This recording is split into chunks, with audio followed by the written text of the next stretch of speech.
ito yung theme ninyo for the week. We have the Hierophant. Ayan. So, siguro, Gemini, you are one person na mahilig mag-aral, curious, you're always curious about something. Laging gusto mong may bago kang natututunan, acquired knowledge, yung ganun. So, baka sa ngayon, baka kayo ay focused on education. Siguro this week, maybe meron kayong gustong madiskubre, gustong matutunan, meron kayong gustong aralin, yung ganon, no?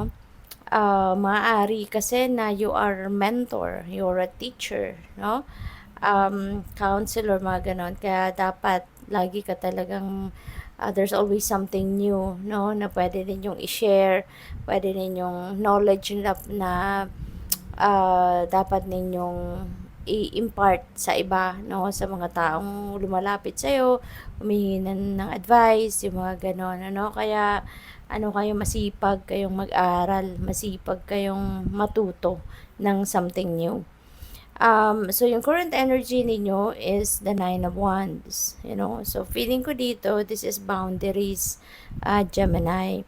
Nakatayo na yung mga wands na yan. Parang kasi you are protecting yourself, no? You are protecting your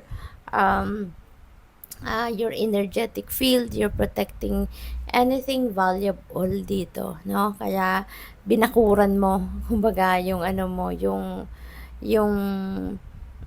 space mo, So, feeling ko dito, isa sa pinoprotektahan mo dito is your relationships.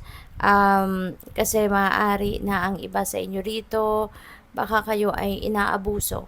Maaaring you are being abused dahil sobra kayong mabait, dahil sobra kayong considerate, no? You're very compassionate person, very generous, supportive. Kaya may mga tao sa paligid ninyo, no, na instead na i-appreciate yan, ginagawa ninyo para sa kanila, maaaring ikaw ay inaabuso.